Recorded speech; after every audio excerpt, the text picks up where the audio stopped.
So what's up? Kamusta? Ayos ba tayo dyan? So nandito tayo ngayon sa may Premium Bikes Baliwag para sa mga update natin. Ngayon 2026, sulit nga bang bumili ng ganitong motorcycle. Katulad nito, itong Honda PCX 160. Ito yung CBS version. Alamin natin yung presyo at yung specification kung sulit nga bang bilhin ngayon 2026. Samahan niyo ako. Walk around natin to. Ayos na ayos yan.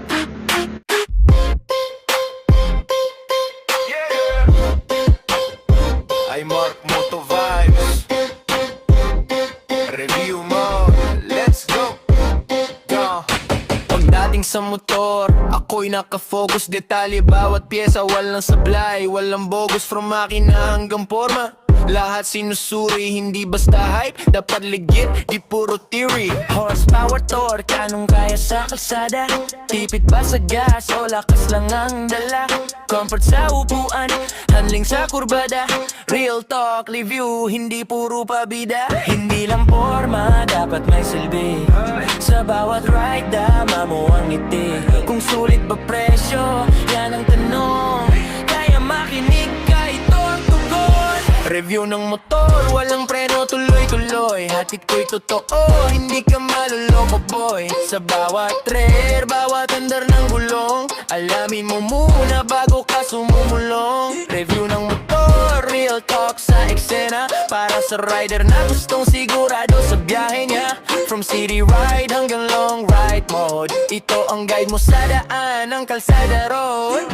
Cold start, pakinggan mo ang tunog, kung maayos ba o parang may kulang sa ugong. Suspension check, lubak kay kalaban. Kung smooth ang takbo, panalo sa laban. So ayun ang mga best update para dito sa may PCX CBS or PCX 160 CBS version. Ito yung mga bagong lumabas nila na motorcycle ngayon. At bago yung color variant nila. So ito meron silang white matte finish. Okay, so medyo kakaiba yung pagka-white niya. Medyo hindi ko lang din siya trip ng bahagya, pero nung nakita ko sa kanya na parang pag nasisinagan siya ng lights or nung sikat ng araw, parang may may metallic na effect Ganon. Pero yun talaga, yung pagka-white niya ibang-iba, pati yung pagka-matte niya ibang-iba talaga. So yung mga CBS version, di ko alam kung lahat ba ng CBS version is kulay white. Kasi dito sa side natin, itong yung may traction control at ABS, matte black naman siya. Tapos naman siya, medyo kakaiba lang din talaga.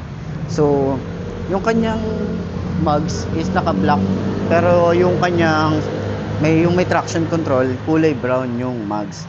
So mamaya pag sa walk around, pakita ko sa inyo parehas kung ano yung mas trip nyo, di ba? Para at least gusto niyo ng CBS version or may ABS version, meron tayong option para doon. Okay, so maporma yung ating PCX pa rin. Iba rin talaga yung kapugian ng PCX. Yun nga, ang ko lang talaga, hindi ko lang masyadong trip. Okay, hindi ako against dito sa color variant niya, pero yung pagka white niya kasi ibang-iba parang dating white na nilabas nung ADB, yun dito nilagay. So yan, iba na kasi yung mga ngayon mga color variant. So sana maglaro-laro din si Honda pagdating sa mga color variant na nilalabas nila, kasi sa ibang bansa ang daming colorway na talagang sobrang gaganda ng mga colorway na nilalabas nila, di ba? Yun, at least doon, di ba? So yan, upuan natin, di ba?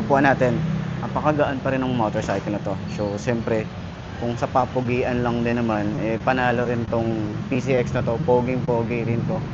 Okay, bukod dito sa Honda Click 160 na to, ito halimaw tong 160cc na to. Pero ayan, tingnan nyo naman. Ganda rin ito. Ganda rin. So kung medyo tight yung budget mo sa PCX, at yung sa PCX na may ABC at traction control, pwede na rin to. Itong PCX na CBS version.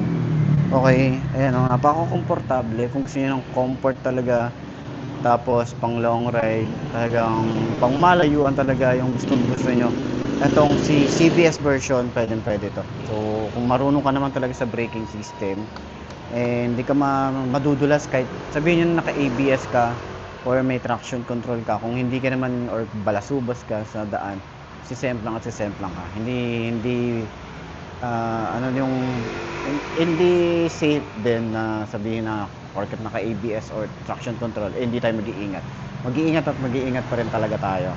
Okay, so kahit CBS to, kasi yung motor ko kahit anong ano ko doon, hindi naman ako sumemplang doon. So syempre, wag naman sana. Okay, so ayan, dami kong daldal. So sa kanyang shock, sobrang ganda ng shock na ito. 9 out of 10. Okay, wala namang perfect na motor eh. So, turning radius sobrang lawak niyan, no? Kahit umusad tayo rito, tapos ayan, tatama pa rin talaga sa atin. Ganun din tong isa. Okay, so grabe magaan yung motor. 5'2" ang ating height. So medyo maliit ang aking bias, no? Mga nagtatanong diyan bakit 5'2", 5'2" din sila. Tapos abot nila. So ako kasi medyo maliit yung bias ko, mahaba yung katawan ko. So, yun, 5'2" ang ating height. Yan, so comfort, sa legroom natin dito, malawak. And then, pwede tayong maglagay dito sa bandang gitna ng mga gamit natin. So, ginagawa ko din na. Extension ng paa, nakaganyan tayo. So, talagang medyo ngawitan yung position natin dito. Parang kasing nakaupo dito sa sofa eh. Ganyan yung feeling niya eh. So, yan, sa lahat ng mga gustong bumili ng ganitong motorcycle, available po yan dito sa may Premium Bikes Baliwag. Message na lang din sila or kontakan nyo na lang din sila. Mas maganda puntahan nyo sila rito kasi maganda yung area nila ngayon, maluwag na siya. Okay, so yun lang. So sa lahat ng mga nakabili na ng ganitong motorcycle, share nyo naman dyan sa comment section ano yung mga naging experience nyo sa motorcycle na to. Kamusta yung experience and kamusta yung review nyo para dito, lalo na doon sa mga matatagal na gumagamit na ito. So yun lang, para at least makatulong tayo doon sa mga gustong bumili pa ng ganitong motor. Ayos, di ba? Center stand natin. Okay, kung magaan ba siyang i-center stand? Magaan ba siyang i-center stand? Okay. Uy, magaan din. Panalo din siya. Magaan na magaan. Ayos. Brakes kung kapit, dapat sigurado. Safety first lagi, di pwedeng palpakto. Ilaw sa gabi, malinaw ang daan. Headlight na solid, panalo sa laban. Hindi lahat ng uso para sa'yo bro. Pili